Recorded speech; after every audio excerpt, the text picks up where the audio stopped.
6 years of hard training and actual battle experience in Spain and Poland had made the German army look invincible. But what about the British and French? First, let's take up the British. They started from scratch, but both at home and abroad, an army was growing.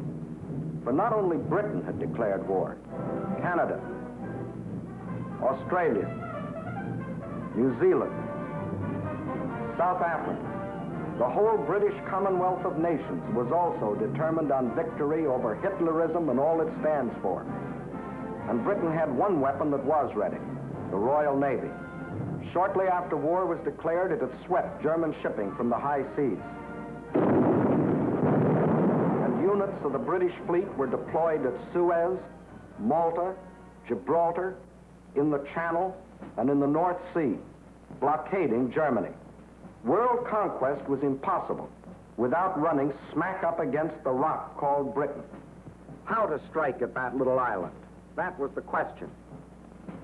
Between Britain and Germany stood not only France, but the little countries of Luxembourg, Belgium, Holland, Denmark, Norway, and Sweden.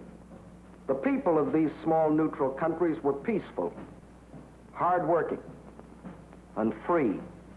They knew they were in the middle and feared violation of their neutrality. Hitler knew this. He also knew that if they united with the Allies, they would form a solid democratic wall against Nazi aggression, and their conquest would be far more difficult. So before striking with his armies, he used another weapon, the propaganda barrage, to confuse, to make them lose faith, to divide and conquer. To lull the fears of the little neutrals, propaganda minister Goebbels told them Germany didn't want a war at all. It was Britain and France that caused all the trouble. Then it was Hitler's turn. In a speech on October 6, 1939, he made them all kinds of specific promises. To the Danes, he said, "We have concluded a non-aggression pact with Denmark." To the Norwegians, he said, "Germany never had any conflict with the northern states and has none today." To the Dutch, he said, "The new Reich has endeavored to continue the traditional friendship with Holland." And to the Belgians, he announced, "The Reich has put forth no claim which might in any way be regarded as a threat to Belgium." And while Hitler was making these promises, his generals were cold-bloodedly picking out the first victim, Norway. And why did they pick Norway? Its many steep inlets or fjords would make excellent U-boat bases, from which raiders could prey on British supply lines.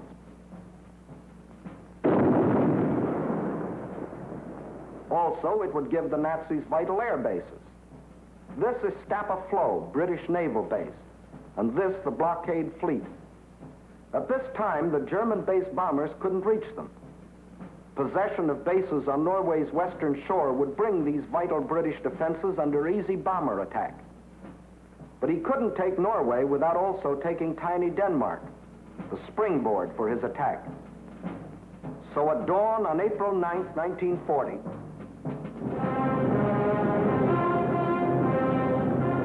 the German army rolled across the neutral borders of Little Denmark, and in a matter of hours it occupied the entire country. By nightfall, Denmark is erased as a nation, and the Danes go into slavery. Although only 6 months before, Hitler had announced, "We have concluded a non-aggression pact with Denmark. The Danes will not forget." Meanwhile, in Norway, peaceful-looking German merchant ships like these had sneaked inside Norway's neutral waterway and tied up at all principal ports. That is, they looked like merchant ships. But if the Norwegians had had X-ray eyes, this is what they would have seen. The Trojan horse of ancient Greece brought up to date with new and deadlier weapons.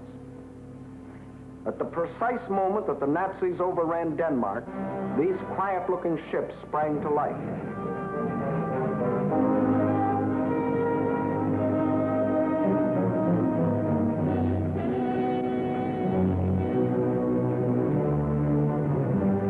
At the same time, Nazi warships, discovered along the entire coastline, started steaming up the Norwegian fjords.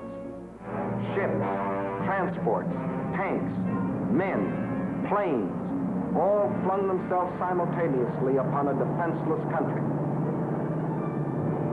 Airborne infantry seized every strategic Norwegian airport.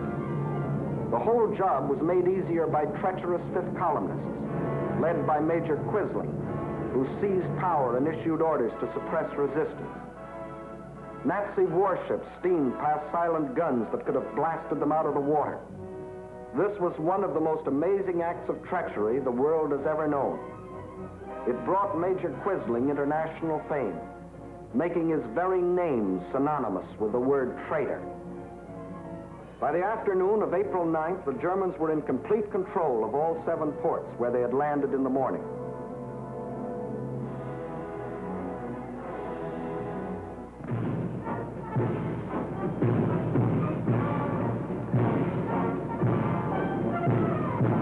For the first time in more than 200 years, the people of Norway saw an invading army parading through their cities. Many of these Nazi soldiers, strutting as conquerors in 1940, had last seen Norway some 20 years earlier, when, as refugee German children, they had been raised and cared for by kind Norwegians. Now these same Germans were back to repay that kindness with terror and destruction. Once they had occupied the capital, the Nazis quickly fanned out in all directions. But loyal Norwegian troops stopped one German column between Hamar and Elvera.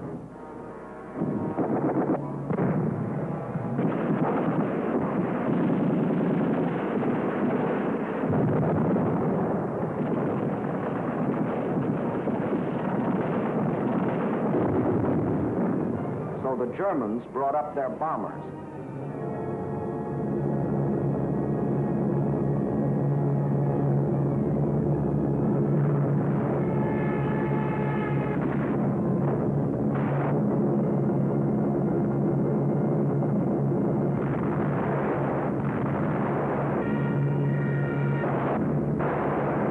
Norwegians were forced to flee to the north under constant and unopposed air attack. It was here that Captain Robert Losey, an American military attaché, was killed, the first American soldier to lose his life in this war. Meanwhile, the Nazis had spread all over the country. Small patrols occupied every strategic village. Parachute troops landed high in the mountains.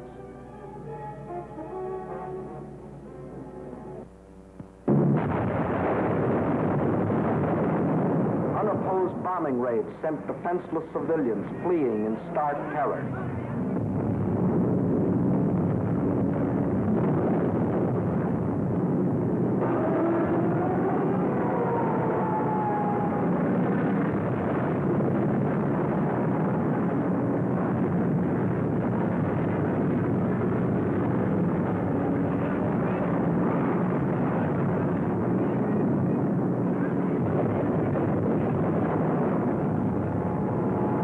They hadn't wanted war.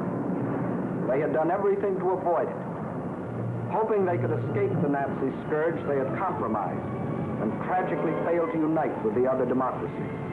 And now they faced the scourge defenseless and alone. For before the Allies could come to their aid, the Germans were in control of all principal ports.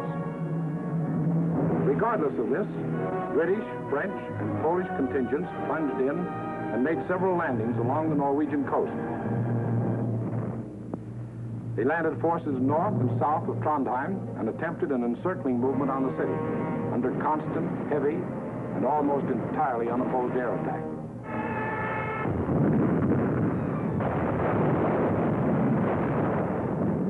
Well, the scene of action was out of range of British fighter planes, so they brought up aircraft carriers. But these are at a disadvantage when opposed by land-based planes. The Allies, therefore, were badly battered from the air. Finally, suffering heavy losses, they withdrew from a hopeless situation. Further to the north, at Narvik, they met with better success, inflicting heavy naval losses on the Nazis.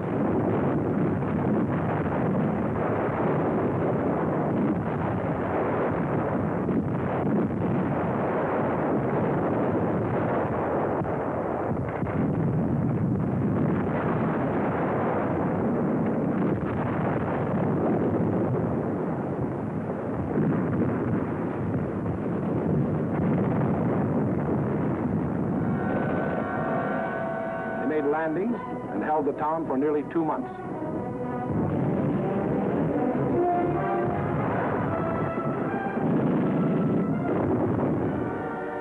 Incidentally, they also took their first prisoners of the present war. Again, the Nazis' overwhelming air superiority proved a deciding factor. And the Allies were forced to withdraw under terrific air bombardment.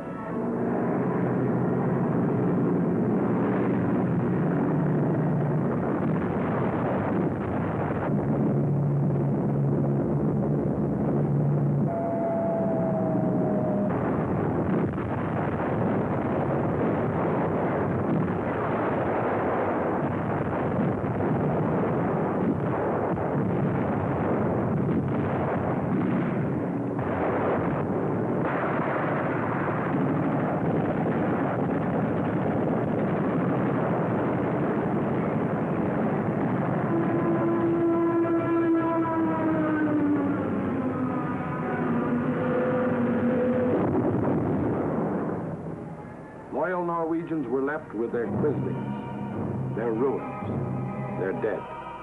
Even though 6 months before Hitler had said, Germany never had any conflict with the northern states and has none today. The Norwegians will not forget. and Hitler. Hitler had another victory. He had hijacked 2 more countries. The world wondered and sometimes marveled at this man's efficiency. Gangster Dillinger was efficient too.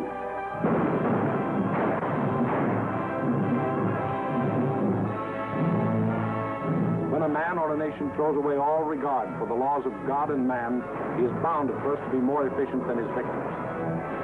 Society had a police force to deal with Gangster Dillinger, but it had no police force to deal with Gangster Hitler. So he clubbed Norway into submission and got what he wanted, bases for use against Britain. Now he had the northern claw of an enormous pincer movement. A drive through France would give him the southern claw. Blockade by U-boats coupled with mass bombing attacks would weaken the British for final invasion. Then, with Britain gone, Germany could reach out in all directions for world conquest.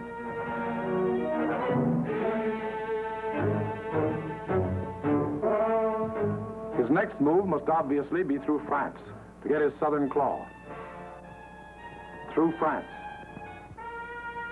How was she to face the onslaught?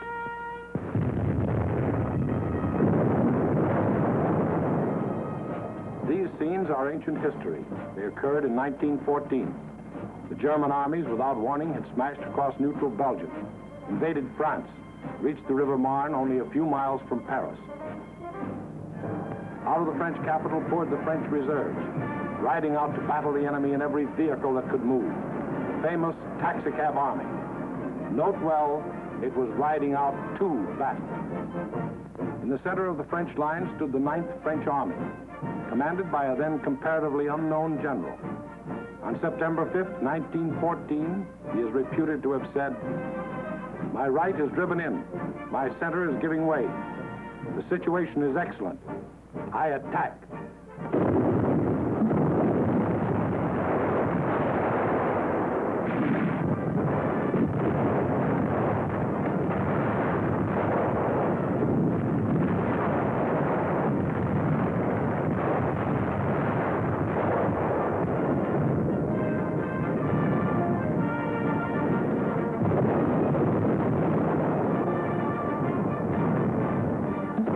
Attack. The German onslaught was checked, and Paris was saved. That comparatively unknown general later became commander-in-chief of all the Allied armies and presided at the signing of the armistice with the defeated Germans on November 11, 1918. To this general, the French people erected a monument. To Marshal Ferdinand Foch, whose motto was, "Attack, always attack." Still later, the war-weary French people erected another monument. This one to a minister of war, André Maginot. Between the ideas symbolized by these 2 statues may well lie the military story of the fall of a great nation. In Foch's time, the proud spirit of France demanded nothing less than victory and placed its faith in the attack. In Maginot's time, the spirit, no longer proud, asked only to avoid defeat and placed its faith in concrete.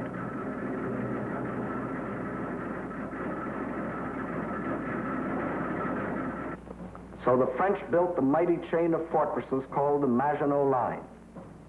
These tremendous bastions were built deep into the French land. They were connected by underground passages and railways, guarding France's eastern borders facing Germany. And when France was finally forced to declare war against the rising Nazi menace, the French troops, instead of attacking, were marched into their modern caves to wait for the Nazi blitz to smash itself against the Maginot Line. And their generals, headed by Marshal Pétain, proudly announced, "Whoever makes the first move in this war will be hurt." But Hitler didn't go near the Maginot Line. That was France's strong point. Instead, he attacked the weak point. Hitler knew that the French had tried to avoid war instead of preparing for it. That knowledge was one of his greatest weapons. He knew they had planes, but he knew they were antiquated. He knew they had tanks, but he knew they were few in number and lightly armored. But most important of all, he knew that France had become a cynical and disillusioned nation. What made this change in the French spirit? In the first place, between 1914 and 1918, the French suffered more than 6 million casualties in the heroic defense of their land against German invasion. The flower of an entire generation was lost, with its stimulus of new blood, new determination, new ideals. Secondly, the failure of the League of Nations, to which the French had pinned their hopes of peace, the corruption of many in high places, the greed of special interests, all had combined to shake the faith of the French people in their democratic ideals. And when a people loses its faith in its own ideals, it is ripe for the insidious words of the devil. France still looked like an imposing castle, but Hitler's political termites had so gnawed away the binding of national unity that the castle was ready to crumble.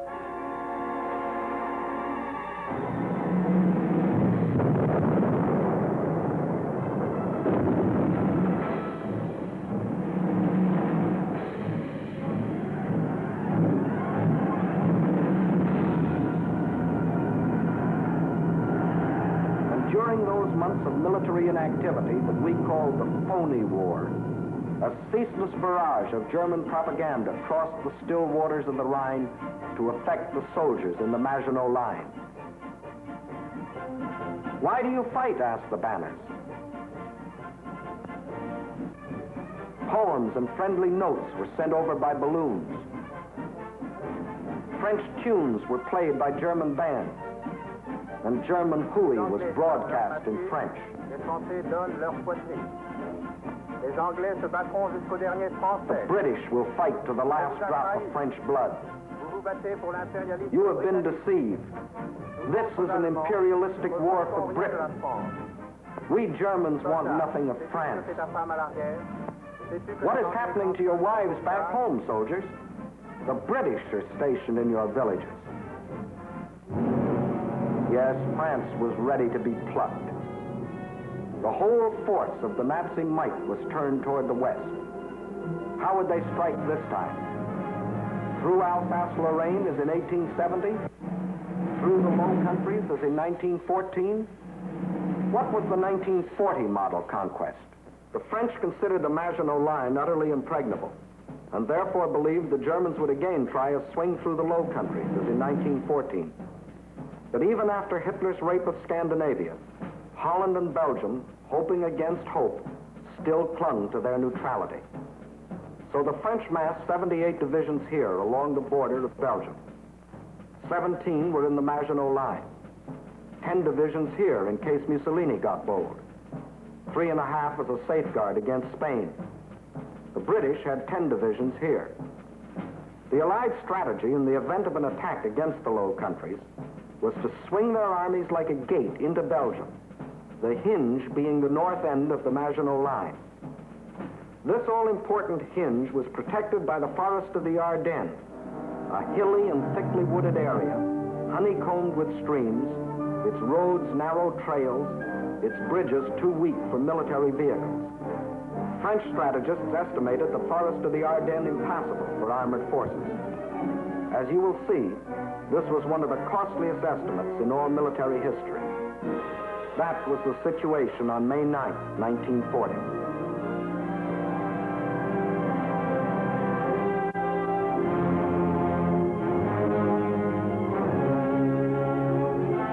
The hour of trial had come.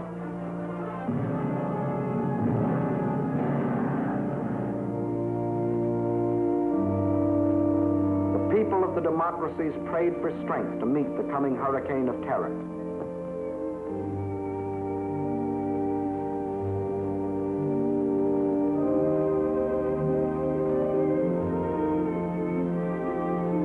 While across the Rhine, Juden ist uns verschrieben und verfallen mit Eifer.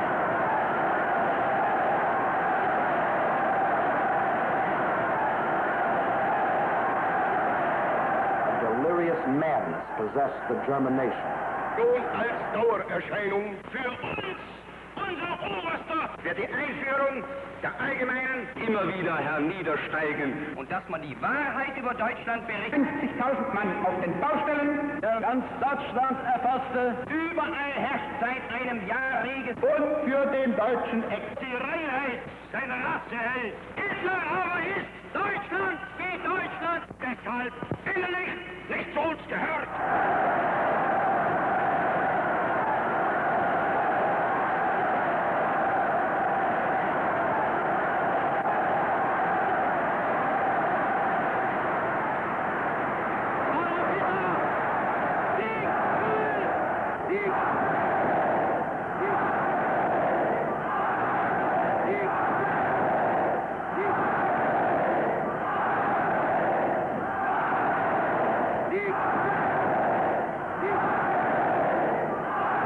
Der Tag had come.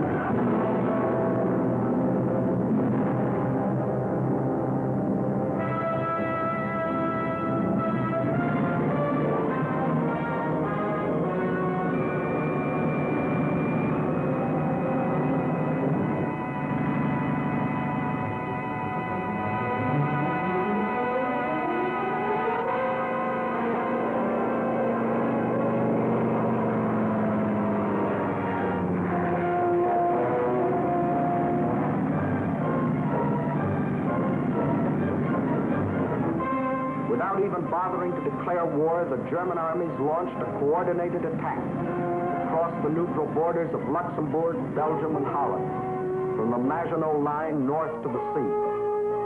The action along the entire front was simultaneous, so for purposes of clarity, let's take up one country at a time. First, let's see what happened in Holland.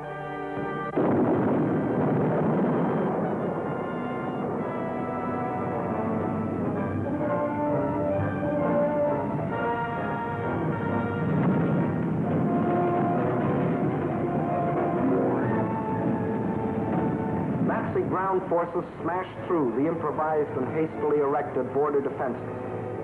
But the main attack was to come from the air, far behind the defense lines.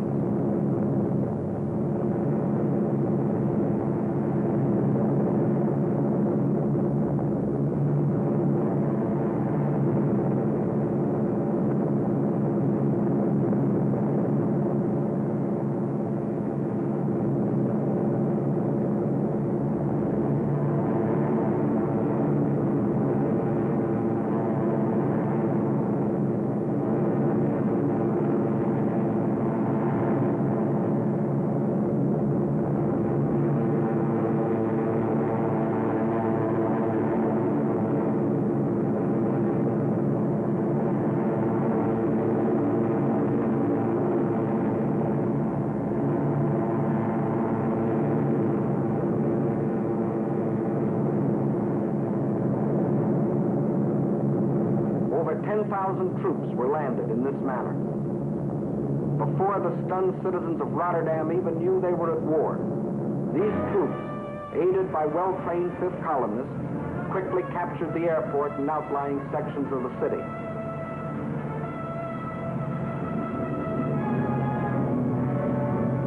Meantime, Nazi armored columns were racing across the country, their progress speeded by other Fifth columnists who prevented the destruction of vital dikes and bridges. These forces effected a meeting with the parachutists landed in Rotterdam. The Dutch were doomed to defeat.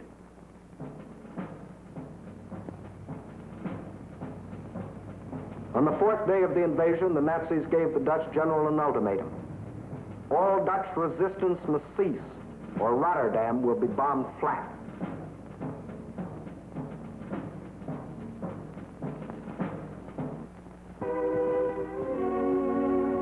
The Dutch general had little choice.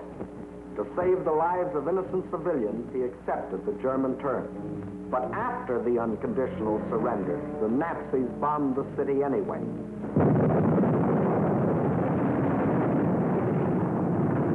Flights of unopposed German bombers flew low over the center of Rotterdam and methodically bombed it into a heap of rubble.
Ruthless exhibitions of savagery the world has ever seen.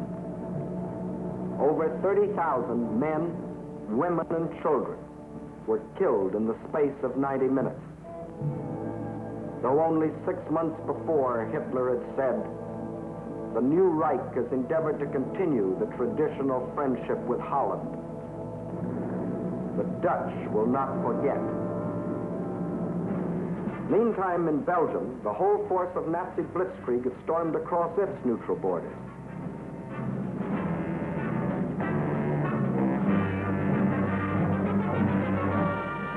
The main German attack was directed at the Albert Canal-Meuse River line, the anchor of which was Fort Ibn Amail, a modern and seemingly impregnable fortress. The Germans had secretly built a replica of the mighty fortress in Czechoslovakia and had rehearsed the attack until they knew every detail of the fort's construction and its every weakness. When the real attack came, it was foolproof. Parachute troops, dive bombers, flamethrowers, specially trained engineer battalions, all working together as a well-trained team.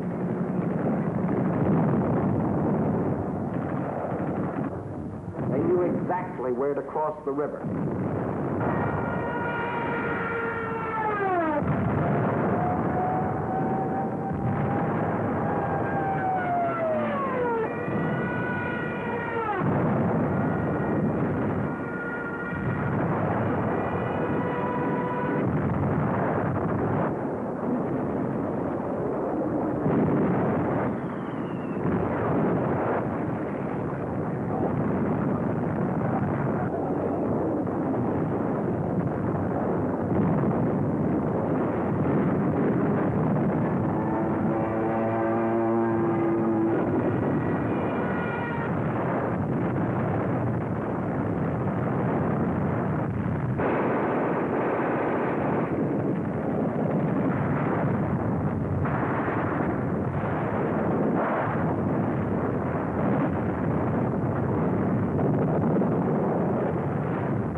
You'll notice that this assault engineer knows exactly where to put his high explosive charge in order to destroy the blockhouse.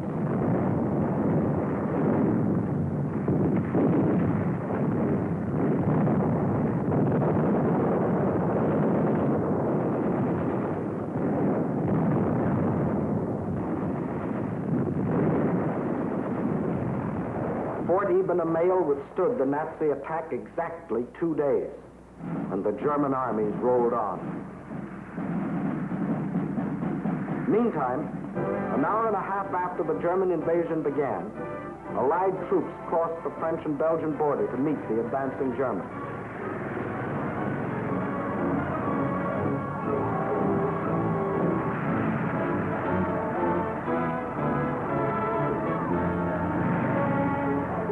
As they raced across Belgium to take up their defense positions, they met an obstacle they hadn't counted on. Refugees.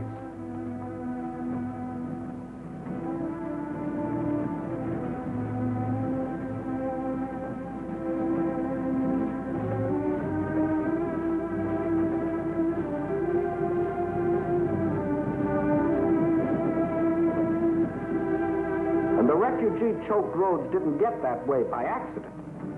The Nazis methodically bombed little towns and villages, otherwise devoid of any military value. Not so much to kill as to drive the inhabitants out onto the highway. Then, by expert machine gunning, the Nazis would herd them along in terror-stricken flight to hopelessly entangle the advancing Allied army.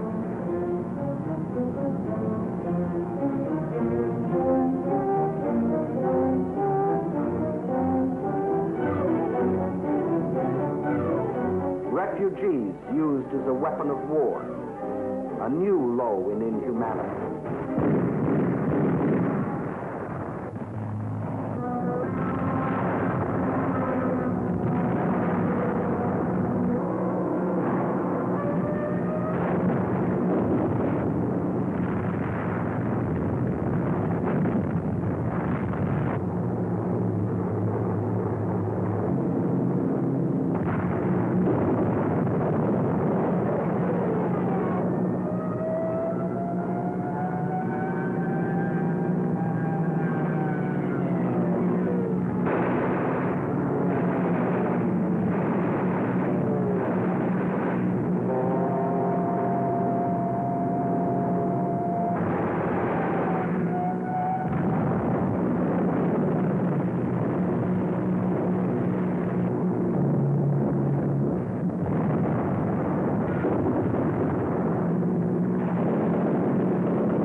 No school today, the sign says. The children are otherwise occupied.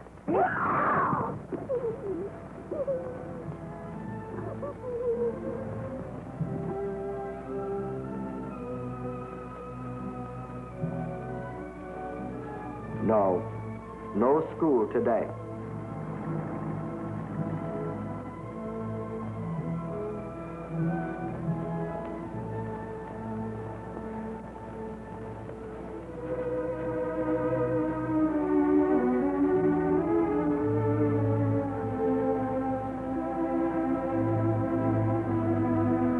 Although only 6 months before, Hitler had announced, "The Reich has put forth no claim which might in any way be regarded as a threat to Belgium.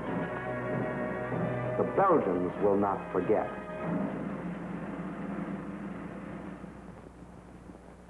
And what about the Allies? They were convinced that the German attack on Belgium and Holland was the main thrust, and according to plan, had swung their armies like a gate into Belgium. But the attack on Belgium and Holland was only a feint. The main German attack was to be centered where the Allies least expected it, through the Ardennes forest. For this decisive blow, they had secretly assembled the mightiest striking force the world had ever seen, including 45,000 armored vehicles.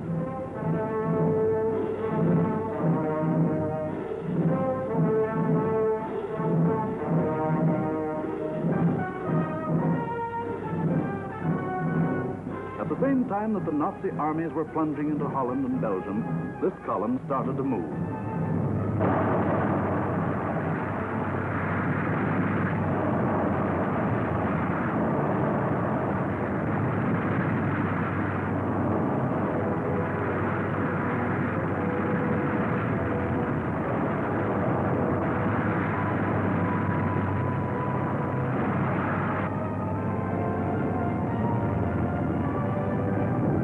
Well-trained engineer battalions went first.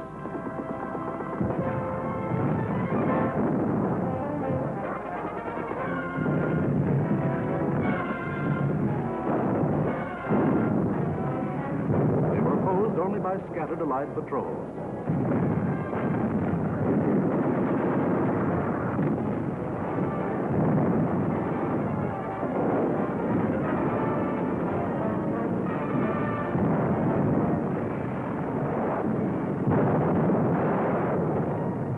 Cleared pathways for the tanks to follow.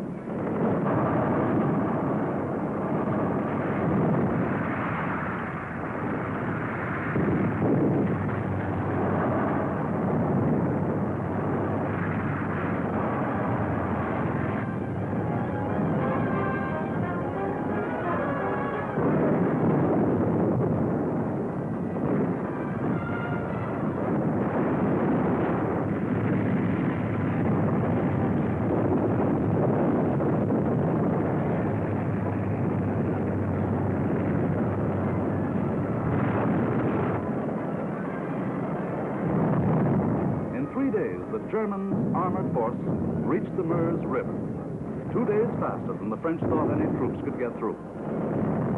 By all rules, the Germans should have paused here to bring up heavy artillery before attempting to force the river. But the Nazis had a new type of artillery, dive bombers. With them, they blasted the French positions across the Meuse.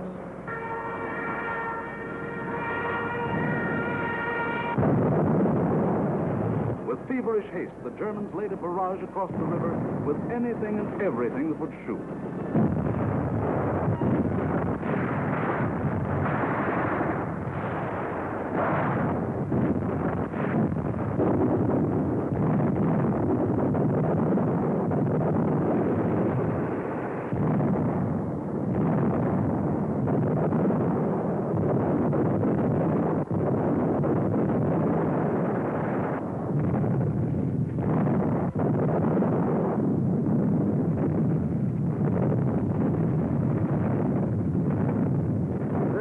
Tremendous concentration of firepower continued all through the night.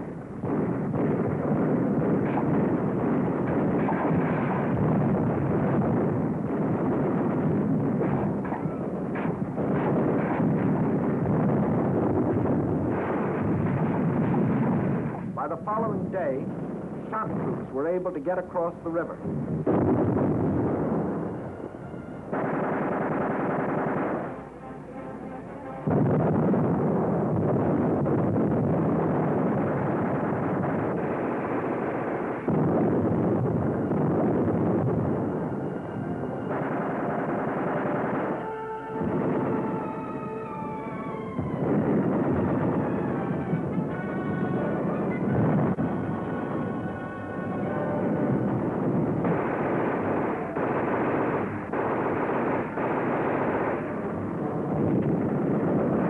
Shock troops held the bridgehead until the engineers brought up pontons and built bridges.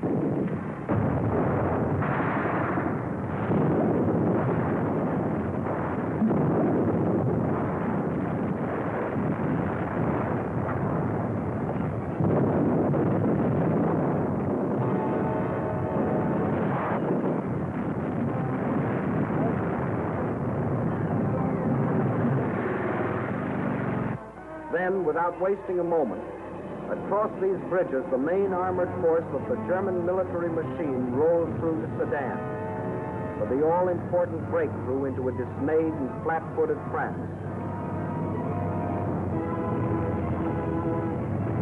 There went the old ball game for the Allies. From here on, it was only a matter of how long. Watch the map as one of our intelligence officers explains the details of the German breakthrough. We speak of the breakthrough at Sedan, but actually the break was along a wide front extending for 50 miles from Namur in Belgium to Sedan. Further north, the Allied armies had swung like a gate into these positions. The German armies had swept over Holland, broken the line of the Albert Canal, and for all anyone knew, were preparing to smash against the Allied front with all their power. That was the situation, dangerous but obscure, on the evening of May 13th. On the 14th and 15th, it became clear that the German breakthrough south of Namur was in the greatest strength, and that the French Ninth Army, attacked while moving into position, had been shattered.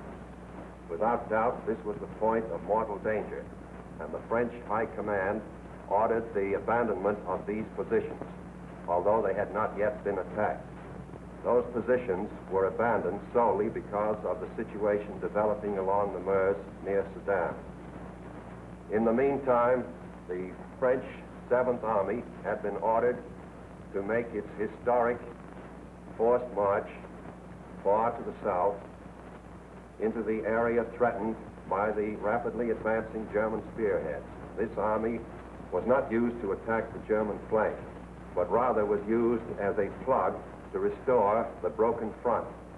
Throughout, the Allies had placed their faith not in offense, but in defense, and the defense was doomed to failure because it was confronted with an entirely new technique in warfare, the plain tank infantry team in action. The world was staggered by the speed with which the German armored columns moved. What was the secret that enabled armies to move so far so rapidly? The secret lay in the organization of the striking spearhead. Armored forces came first, closely followed by motorized divisions, which peeled off, forming solid walls. And through the corridor thus formed raced the supply trucks to feed the ever-lengthening column. It was obvious that if the Allied situation was to be restored, the German column would have to be cut. On May 17th, General de Gaulle attacked the German flank and captured a few prisoners. But his light mechanized forces were like a pin pricking the side of a rhinoceros. A subsequent attack met with even less success. The means for a really successful counterattack against the German corridor simply did not exist. Where numbers of divisions were required, only handfuls of companies and battalions were available. A valiant attempt to cut the German corridor was made by a group of slow-moving British tanks just south of Arras. But lack of sustained striking power doomed this valiant unit to destruction. On May 21st, the German spearhead reached the channel port of Abbeville. Protecting their flank along the Somme, the Germans fanned out to the north and east. This was to be the perfect battle of annihilation. On May 28th, the Belgian army, compressed into a small space and weary of battle, laid down its arms. That left the desperate French and British defenders with their backs to the sea at the small channel port of Dunkirk. One of the greatest disasters in history seemed in the making. An entire British army faced annihilation. But out of the fog and the mist shrouding the channel came a strange armada of Navy craft, fishing boats, pleasure yachts, anything that would float. The seagoing people of Britain had come to rescue their army. High overhead, British fighter planes fought the Luftwaffe to a standstill.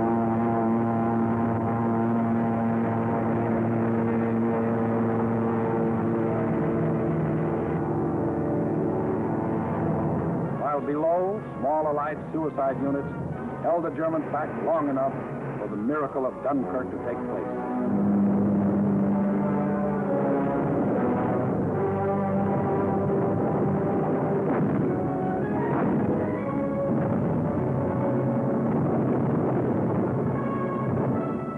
$211,500 British troops, plus 112,500 French and Belgian were rescued.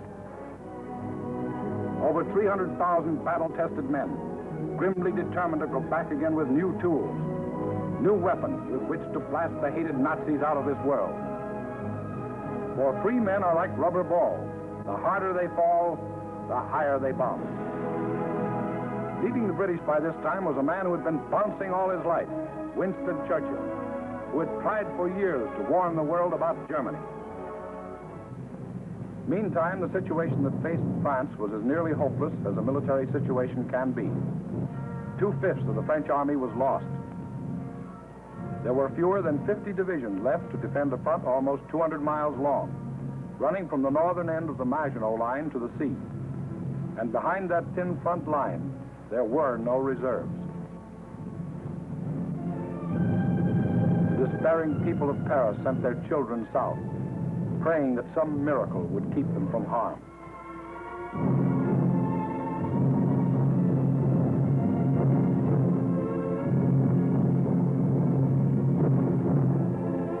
The hopeless men of the French army, without adequate arms or equipment, braced themselves for the coming blow. The first blow fell on June 5th. The French resistance was determined, but by June 8th, the left flank army had been shattered, and a general withdrawal was ordered to the line of the Marne and the Seine. On June 9th, the German main attack came. Within 2 days, the German armored and motorized divisions roared out into the open terrain. With this breakthrough, the issue of the Battle of France was decided, and from that time on, there was official talk of an armistice. Now, what about the famous Maginot Line? Let's go back and take a look. On June 14th, the Germans launched 2 attacks against the Maginot Line. In both cases, penetrations were effected. But we must remember that this was against fortifications defended by men devoid of hope. In the meantime, Mussolini, now thinking it's safe, sent his divisions racing across the border. The hand that held the dagger has struck it into the back of its neighbor.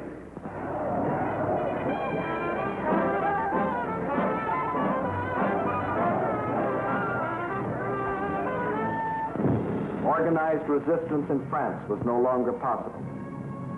The government faced 2 alternatives: retire to North Africa and carry on from there, or give up the struggle. France's leaders were old and tired, and the oldest and most tired was Marshal Pétain. Egged on by men like Laval, who saw in a German victory his chance for personal power, on June 16th, Pétain asked for an armistice. The news is carried to Hitler, who received this word of a great nation's fall in a characteristic manner. Also characteristic were his terms for the armistice. It must be signed in the coach where Marshal Foch met the defeated Germans in the last war.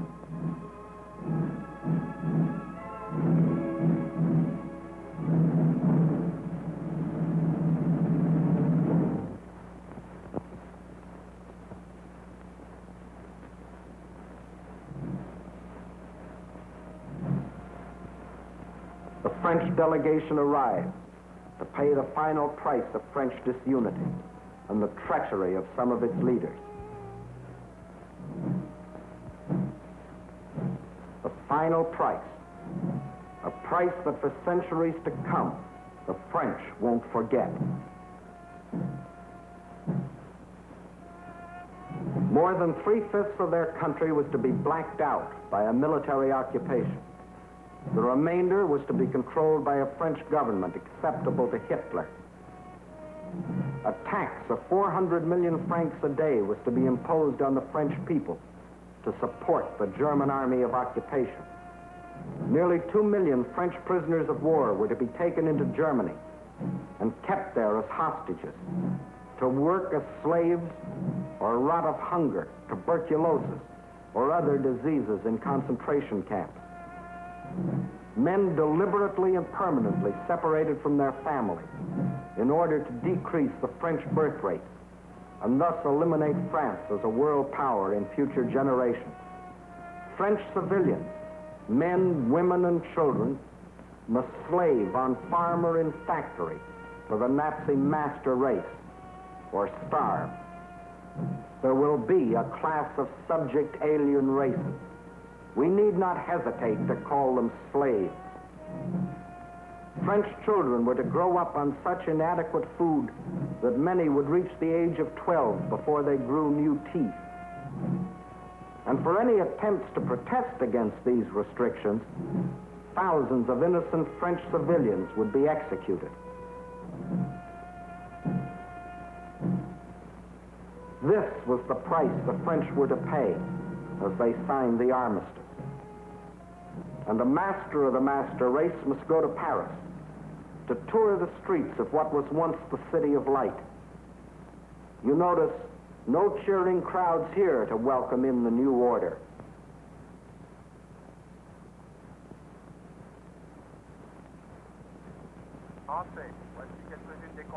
When the people of Paris come to the streets again, it is to hear the voice of dictators telling them what they must do, how they must live, what they must say, what they must think, telling them how to be slaves. Gone is the Republic of France. Gone is free speech and a free representative government. Gone is liberty, equality, fraternity. These are the French. With their ears, they listen. But their minds and their hearts, these are down on the Mediterranean, where the battle colors of the regiments are being taken to Africa, out of the Nazi grasp. The people weep as their glory departs, for they don't as yet know that France has hope, a rallying point. Charles de Gaulle, a soldier in the great tradition of Foch, is not surrendering. He will continue to fight, gathering about him loyal Frenchmen from all over the world to become the Free French Army, the fighting French. Yes, the people weep as they watch their colors go, not knowing that 2 years later, those same flags would again be unfurled in North Africa, alongside the Stars and Stripes, alongside the Union Jack. Once more, their leaders, General de Gaulle and the famous General Giraud, stand united in the common cause with the leaders of their allies. Once more, the red, white, and blue of France is raised on high. For out of the ashes of the defeat and the humiliation of France, her soul has been born again.